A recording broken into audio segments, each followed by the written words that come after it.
Months after the Queen of Sheba first arrived to test Solomon's wisdom, she returned, but this time, her caravans no longer crowd the city gates. The riddles have long been answered. What remains now is something far more dangerous. The night settles softly over the palace of cedar and gold. The servants have withdrawn. The court is silent. In the private garden beyond the throne hall, Solomon sits alone with a scroll resting loosely in his hand.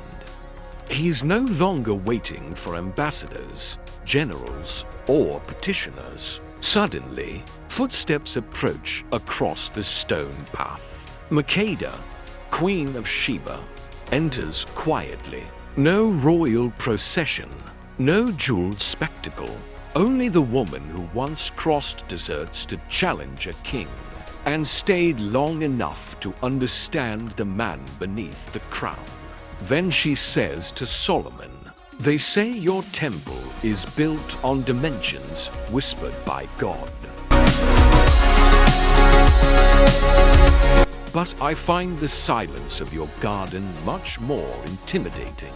Solomon, looking up, with a small smile playing on his lips, says, "Silence is the only thing in this palace I didn't have to pay for in gold. Makeda, please sit." She sits near him, but doesn't look at the scroll. Then she said, "I came to test you with hard questions before. I brought caravans of spices and uncut gems just to see if the man matched the myth." Solomon asked her, "And have I passed your riddles?" The queen said, "You answered them before I could finish the sentences. It's frustrating. Most men stumble over their own egos when a woman speaks. You simply listen." Solomon then leans closer, his tone dropping to a more intimate register, and then says, "Because most men seek to possess wisdom like a trophy, I seek it like a cooling spring. When you speak of the stars over the Red Sea, you aren't testing me. You're showing me a world I've only seen in ink and parchment." Then moonlight bathes the balcony. The city of Jerusalem sleeps below. The formality of the day has completely dissolved. Then the queen says, "I have to return to the south, Solomon. My people don't know of cedar and marble. They know the sun and the red earth." Solomon, touching the edge of her sleeve, says to her in a soft voice, "The sun follows you. My palace feels dim when you aren't in the hall.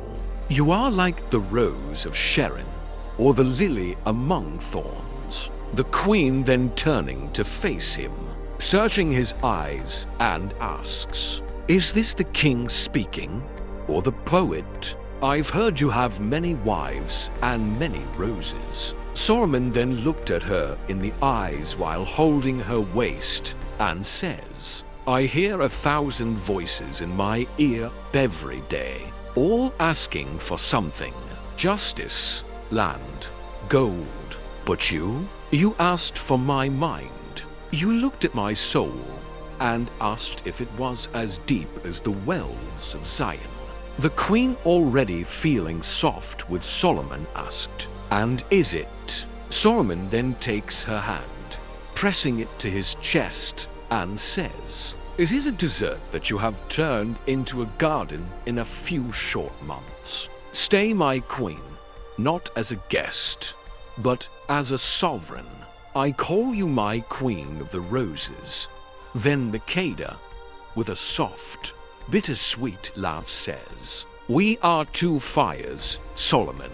If we stay together, we will burn the world down. I cannot be a bird in your gilded cage, and you cannot leave your throne." Solomon, looking at her eyes, says to her, "Then let this night be our own kingdom.